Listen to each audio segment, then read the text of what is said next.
ছোট পুঁটি মাছ দিয়ে আলুর চচ্চড়ি করব। তো এটাকে আমরা তরকারি বলি, অনেকে চচ্চড়ি বলে। আসসালামু আলাইকুম, আপনারা সবাই কেমন আছেন?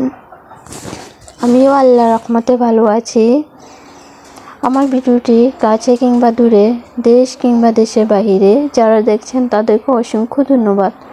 প্রথমত পেঁয়াজটা ভেজে পরিমাণ মতো পানি দিয়ে দিলাম। এখন 2 চামচ হলুদ গুঁড়ো দিয়ে দিলাম, 1.5 চামচ মরিচের গুঁড়া দিয়ে দিলাম, স্বাদ মতো লবণ দিয়ে দিলাম,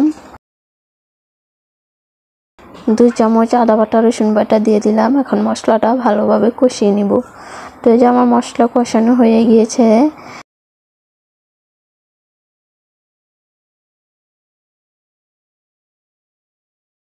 এই তরকারিটা খেতে এত মজা লাগে কি বলবো। তো এই যে আমি আলুগুলা দিয়ে দিলাম, আলু কুচি কুচি করে নিয়েছি।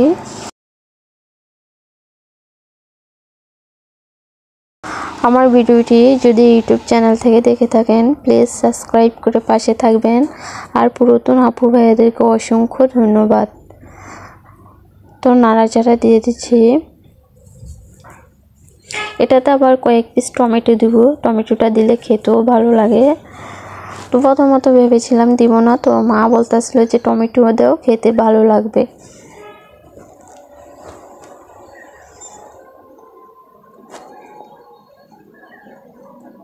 তো আমার আলুটা কষানো হয়ে গিয়েছে, যে টমেটো কাটা ছিল টমেটোগুলো দিয়ে দিলাম।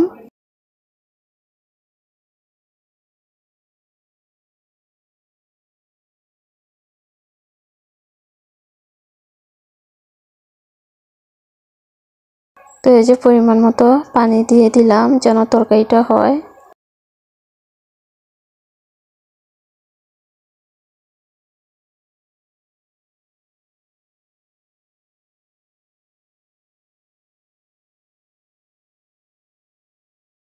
তো এই যে এখন ঢাকনা দিয়ে ঢেকে দিব।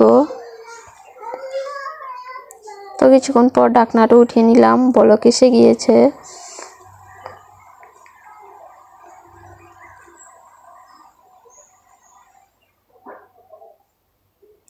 তো এই যে পুঁটি মাছগুলো দিয়ে দিলাম এখন। তো এটাতে আবার একটা খৈল্লা মাছও ছিল আর একটা বাইং মাছ ছিল।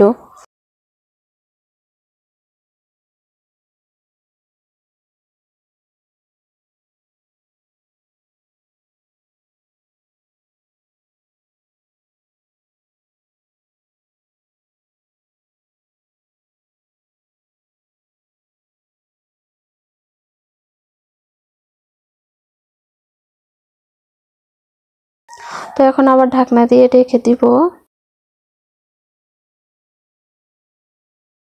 তো এই যে ঢাকনা উঠিয়ে নিলাম।